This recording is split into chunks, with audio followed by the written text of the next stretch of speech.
Je ne vais pas prendre de pincettes avec toi aujourd'hui, car si tu es sujet à ce comportement, tu ne seras jamais heureux, car tu vas fermer la porte à des histoires amoureuses incroyables, à des opportunités professionnelles enrichissantes, ou à des idées qui pourraient bien transformer ta vie. Il y a encore plusieurs millénaires, ce comportement permettait de rester en vie, car on n'était jamais à l'abri d'un animal féroce, d'une tribu en quête de nourriture. Mais aujourd'hui, c'est plus du tout le cas.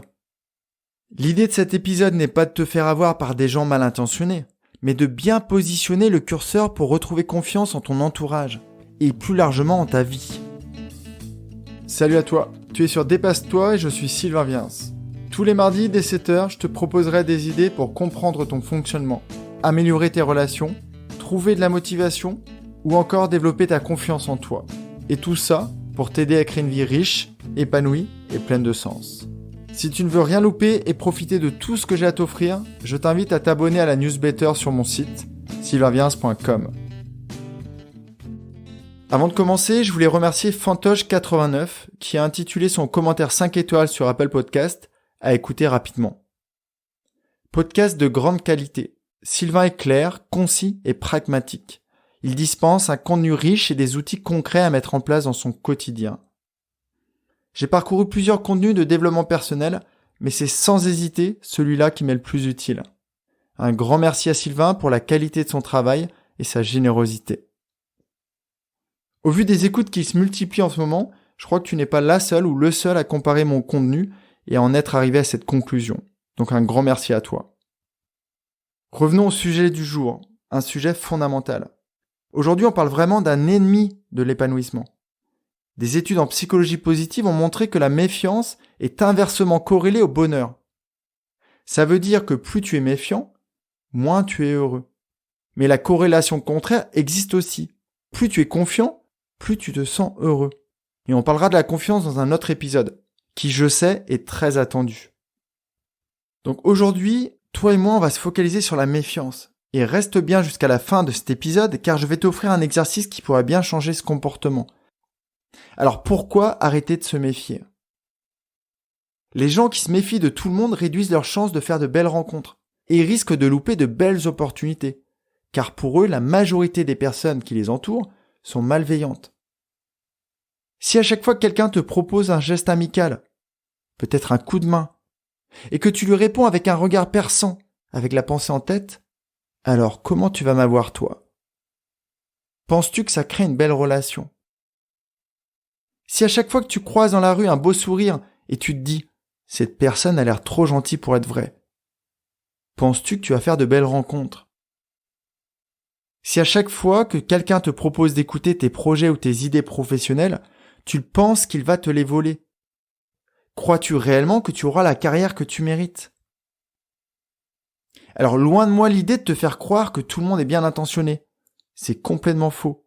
Mais laisse une chance à ces personnes de te prouver qu'elles sont sympas et bienveillantes.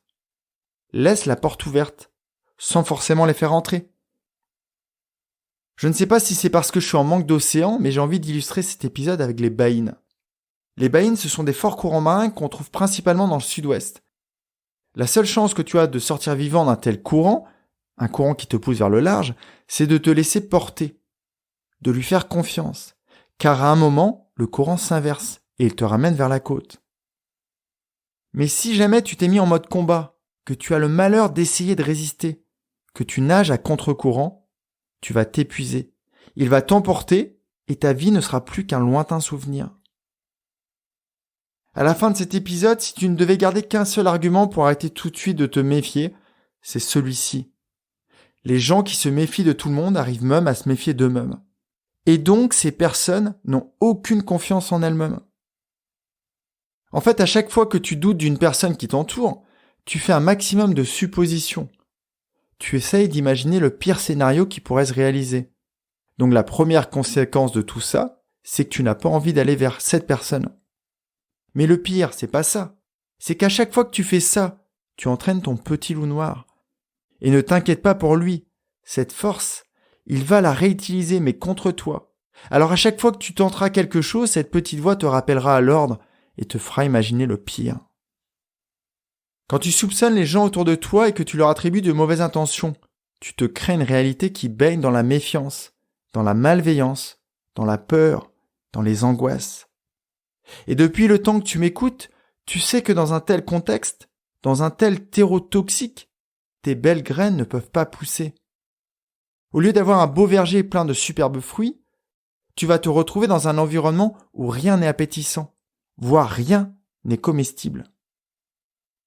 Quand tu passes ton temps à douter des autres, que tu as peur que l'on te poignarde dans le dos, tu es focalisé sur le passé, tu regardes derrière toi. Tu essayes d'identifier qui, dans ton environnement, pourrait te faire du mal. Tu remets ta casquette de victime. A contrario, si tu regardais derrière toi avec un regard de bienveillance, de compassion, de confiance, ce serait génial. Tu pourrais peut-être repérer les gens qui sont à la traîne, que tu pourrais aider à faire revenir à ta hauteur, ce qui te permettrait de retrouver confiance en tes capacités. Donc faire confiance aux autres va te permettre d'améliorer ta propre confiance en toi-même. Quand tu passes ton temps à te méfier, tu focalises toute ton énergie vers le négatif, vers ce que tu dois éviter, vers tout ce qu'il est nécessaire de ne pas avoir, mais tu oublies le principal, tout ce que tu désires. Juste là, j'ai une autre image qui me vient. Imagine, je suis en train de faire les courses, et devant la caisse, devant les stands à chewing-gum, je me pose cette question. Qu'as-tu oublié ? Alors c'est génial de me poser cette question, ça me permet de vérifier que j'ai tout dans le caddie, tout le nécessaire.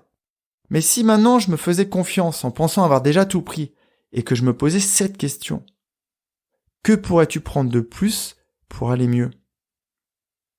Tout simplement, je vais peut-être mettre des pommes en plus, des fruits exotiques que j'aimerais déguster sur une plage paradisiaque, un petit livre pour ma petite fille, que je prendrais plaisir à lire avec elle. Est-ce que tu vois la différence ? Donc si à longueur de journée, tu passes ton temps à te questionner sur comment je confirme ma croyance que le monde est méchant, que mes collègues sont malveillants, que tout mon entourage me veut du mal, tu ne fais rien, tu restes figé dans tes peurs, dans tes craintes. Être dans un tel état d'esprit ne rend pas une personne susceptible d'être épanouie et d'atteindre une vie riche et pleine de sens. Mais alors comment changer cet état d'esprit ? Comment arrêter de se méfier ? Tant que l'on est encore dans les images, je voulais te rajouter celle-ci, on va dire un petit bonus. Imagine que tu tombes sur mon podcast par hasard et que tu vois ma trogne. Tu t'es toujours méfié des blonds aux yeux bleus. Qui plus est, cela joue philosophe dans un parc, avec un livre. Donc je ne t'inspire pas. Penses-tu réellement que tu vas écouter tout l'épisode et profiter de tout ce que je te propose ? Imagine maintenant que mon podcast a été conseillé par une personne que tu adores. Oui, celle-là, celle à laquelle tu viens juste de penser, là tout de suite, et qu'elle t'a dit que depuis qu'elle m'écoute, sa vie s'est transformée. Elle a plus d'aisance dans son relationnel. Elle a des comportements plus sains. À ton avis, seras-tu déjà convaincu avant l'écoute ? Oui, car tu m'auras écouté avec confiance. Donc pour réussir à stopper ce comportement, ou tout du moins à le réduire, il faut comprendre quelles sont tes croyances qui portent cette attitude. Alors si tu n'as pas encore récupéré mon e-book sur mon site, tu le recevras en t'inscrivant à la newsletter. Mais on va faire tout de suite l'exercice ensemble. Imaginons que tu es rempli de méfiance car tout le monde est méchant. Tout le monde a de mauvaises intentions. Pour dissoudre cette croyance limitante, il suffit alors de repérer quelques personnes de ton entourage qui veulent ton bien. Peut-être que c'est la personne qui t'a conseillé mes épisodes. Ou peut-être une personne qui t'a aidé dans une situation délicate. Je peux t'assurer que tout le monde autour de toi n'a pas de comportement intéressé. Il y a des personnes très gentilles. Il y a des personnes très bienveillantes qui n'ont que de belles intentions et qui veulent ton bien. Alors repère-les et alors cette croyance va disparaître. Et surtout, tu vas peut-être réussir à voir qu'en fait la majorité de ton entourage est digne de confiance. Quelqu'un qui a cet état d'esprit a connu des événements traumatiques. Peut-être une petite amie qui l'a trompé, un manager qui s'est approprié son travail, ou des amis qui ont eu des paroles difficiles dans son dos. Donc la croyance est que, quand on est sympa, on se fait avoir par les autres. J'ai plusieurs idées en tête qui viennent pour la dissoudre, cette croyance. La première, c'est de repérer en quoi ces épreuves t'ont apporté quelque chose. Peut-être que le fait d'avoir été trompé t'a permis de rencontrer un meilleur conjoint. Peut-être que le fait d'avoir été volé par ton manager t'a permis de changer d'entreprise pour une bien meilleure. Et en fait, tu vas essayer, avec ces idées, de ne plus éviter ces situations et de voir ces traumatismes sous un autre angle. La seconde idée est d'essayer d'identifier le risque et le bénéfice de chaque situation. Dans un contexte amical, tu rencontres quelqu'un. Tu as des doutes sur son intention, mais tu parles quand même avec elle. Au pire, qu'est-ce qui se passe? Tu te rends compte qu'elle n'est pas sympa. Mais au mieux, cette personne deviendra peut-être ton meilleur ami et elle te permettra d'avancer sereinement dans ta vie. Dans un contexte amoureux, cette personne deviendra peut-être ton amant, ou peut-être la mère ou le père de tes enfants. Et enfin, j'ai encore une autre idée. L'idée, c'est de te convaincre qu'en pensant au meilleur, en ayant confiance en la vie, elle te le rendra. Et ça, c'est une croyance qui porte. Et j'ai encore un super argument. Quand tu es confiant envers les personnes qui t'entourent, tu diffuses de la confiance. Et rappelle-toi que toute énergie se propage. Et donc la personne en face de toi va elle-même se créer la croyance suivante. Certains sont dignes de confiance. Elle fait pareil, et ainsi de suite. Et après avoir atteint ton objectif personnel d'arrêter de te méfier, tu viens de créer une vague de confiance autour de toi. Et c'est plus ton monde que t'as changé, mais c'est le monde entier qui change.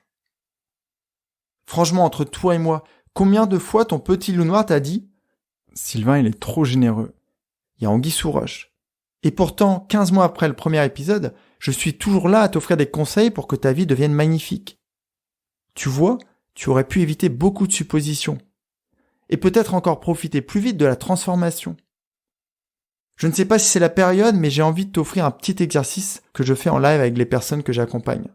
Mais comme l'épisode est déjà assez long, je vais le faire en vidéo. Et je te mettrai le lien dans mon courrier du jeudi. L'idée de cette vidéo est de te permettre de ressentir de la confiance, de voir tout ce que ça change dans une journée classique, dans les transports, peut-être dans les discussions avec tes collègues, ou dans les échanges avec ta conjointe, et peut-être même dans les relations avec tes enfants. Même la moindre balade en nature ou en ville pourrait être totalement transformée. Ta journée sera différente, et en plus je t'aurai offert un ancrage que tu pourras réutiliser à n'importe quel moment. En attendant les conseils supplémentaires de jeudi, je te souhaite une magnifique journée. Prends vraiment bien soin de toi et de ta confiance en la vie. Je te promets qu'elle te le rendra. Et vois comment ta journée peut changer en accordant un peu plus de confiance aux gens qui t'entourent. Je te dis à jeudi. Bye bye. Si cet épisode t'a appris quelque chose, n'hésite pas à en parler autour de toi. Dis-toi qu'à chaque fois que tu m'aides à le diffuser, tu fais tous les jours un peu plus pour aider tes proches et influencer positivement les gens qui nous entourent. Je te remercie très sincèrement pour ton écoute et je te souhaite vraiment le plus beau pour la suite.